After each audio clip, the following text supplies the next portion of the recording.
আমার বড় পীর আব্দুল কাদের জিলানী রাদিয়াল্লাহু তাআলা আনহু ইরশাদ করেন, কোন মুমিন যারা আল্লাহকে ভালোবাসে, রসুলকে ভালোবাসে, তাদের কাছে সদা সর্বদা তিনটি গুণ থাকবে।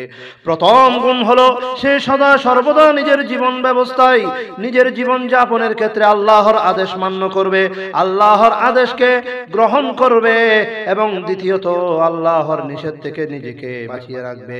আল্লাহর নিষেধ যত বিষয়াদি আছে সেগুলি বর্জনীয় বিষয়গুলোকে সে প্রাধান্য দিয়ে বেঁচে থাকবে।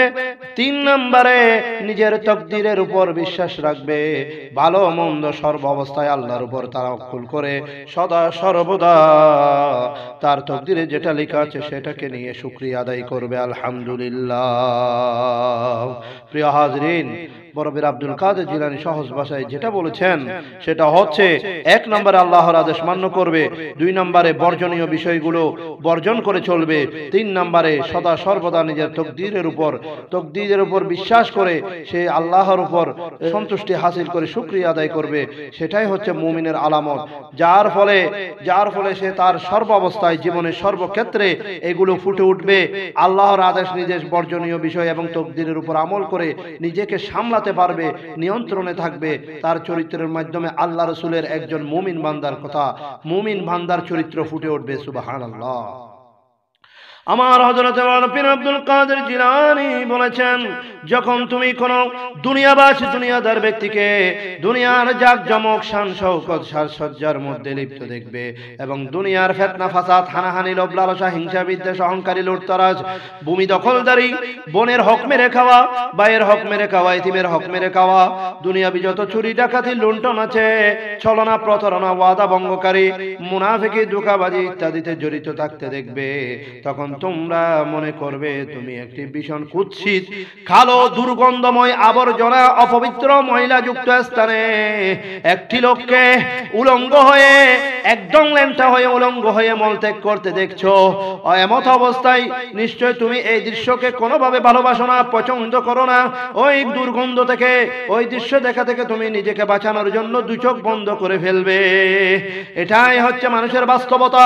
এবং ওই ঘৃণ্য দুর্গন্ধ থেকে রক্ষা করার জন্য নিজের নাক বন্ধ করে ফেলবে, নিজের নাসিকায় কাপড় দিবে, নাক বন্ধ করবে রাখবে, দম বন্ধ করে রাখবে, নিঃশ্বাস নিবে না, ঊর্ধ্বশ্বাসে ছুটে পালাবে যত দ্রুত পারো।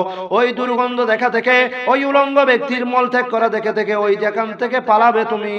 ঠিক একইভাবে মানুষ যখন দুনিয়াবাজগিরি করে, ওই দুনিয়াবাজগিরি না দেখার জন্য, দুনিয়ার লোভ লালসায় পড়ে যত রকমের ফাসাদ করে, এগুলি না দেখার জন্য আল্লাহর নির্দেশ, আল্লাহ আদেশ করেছেন তার হাবিবকে, হে আমার হাবিব, হে আমার রাসূল, আপনাকে আমি এমন ভাবে সৃষ্টি করেছি, আপনার ভিতরে আমার সকল নিয়ামতের সমাহার করে দিয়েছি।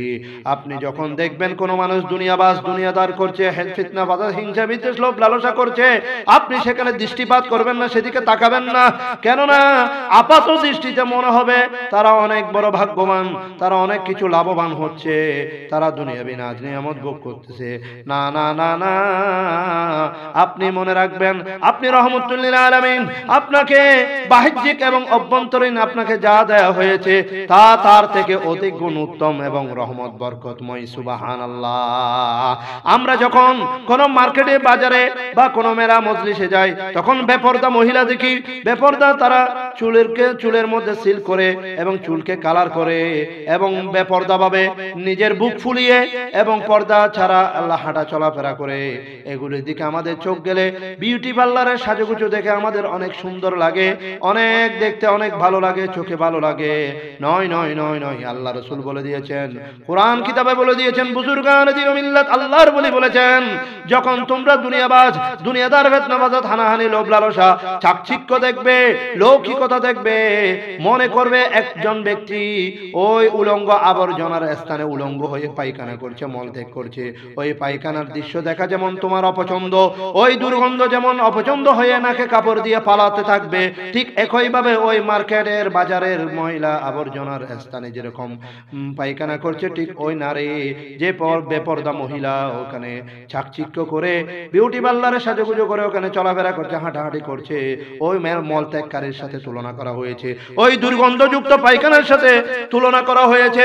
তার চাইতে শতগুণ উত্তম, রহমতময়, বরকতময়, সুন্দর হচ্ছে আপনার ঘরের চরিত্রবান, আল্লাহ ওয়ালা, পরহেজগার, পর্দাশীল, আল্লাহর হুকুম ফরজ বিধান আদায়কারী আপনার সহধর্মিনী, আপনার চরিত্রবান স্ত্রী আপনার জন্য অনেক গুণ বেশি উত্তম। সুবহানাল্লাহ। আল্লাহ রাসূলকে আদেশ দিয়েছেন, হে আল্লাহর হাবিব, আপনি এমন কিছু দেখবেন না যেগুলি দুনিয়াবাজ ময়লা যুক্ত আবর্জনা, সেদিকে চোখ তাকাবেন না, দৃষ্টি দিবেন না, যেহেতু এগুলির চাইতে বেশি উত্তম আপনাকে আমি দিয়েছি। অথচ এগুলি দেওয়ার কারণ হচ্ছে মানুষকে পরীক্ষা করা।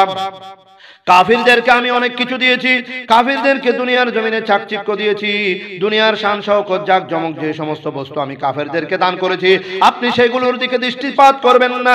দৃষ্টিপাত করলেও ওইগুলোর জন্য আপনি লোভ লালসা আকাঙ্ক্ষিত হবেন না, এগুলি আপনি প্রত্যাশা করবেন না, আশা করবেন না পাওয়ার জন্য। কারণ আমি এগুলি মানুষকে পরীক্ষা করার উদ্দেশ্যে কাফিরদেরকে ওইগুলি প্রদান করেছি। প্রিয় রাসূল আকরাম সাল্লাল্লাহু তাআলা আলাইহি ওয়াসাল্লাম থেকে আমরা আদর্শ গ্রহণ করব, আমরা রাসূলের আদর্শ দেখতে পাই। ইয়া রাসূলুল্লাহ, ইয়া হাবিবাল্লাহ, আমি আল্লাহ আপনাকে বাহ্যিক এবং অভ্যন্তরীণ যে বস্তুসমূহ প্রদান করেছি তা হচ্ছে আপনার ওই বাহ্যিক কাফেরদের সুন্দর চাকচিক্য থেকে বহুগুণ উত্তম এবং চিরস্থায়ী। অথচ পার্থিব বস্তুসমূহ একেবারে অস্থায়ী, দুনিয়ার জিনিসসমূহ একেবারে অস্থায়ী, দুনিয়া ধ্বংসশীল, দুনিয়ার সবকিছু সাময়িক, একদিন সব শেষ হয়ে যাবে। তবে আপনাকে যা দেয়া হয়েছে সেগুলো স্থায়ী, চিরস্থায়ী, বহুগুণে মর্যাদা। সুবহানাল্লাহ, আল্লাহু আকবার। সেজন্য শায়ের বলেন, এই দুনিয়ায় রঙের মেলায় আছে কত রং, যত দেখি দেখতে চাই যে শুধু মন, চোখে পড়ে কত সুন্দরের মোহনা, চোখে পড়ে কত সুন্দরের মোহনা, তার চেয়ে অধিক সুন্দর সোনার মদিনা, বলো না তার চেয়ে অধিক সুন্দর সোনার মদিনা, তার চেয়ে অধিক সুন্দর সোনার মদিনা।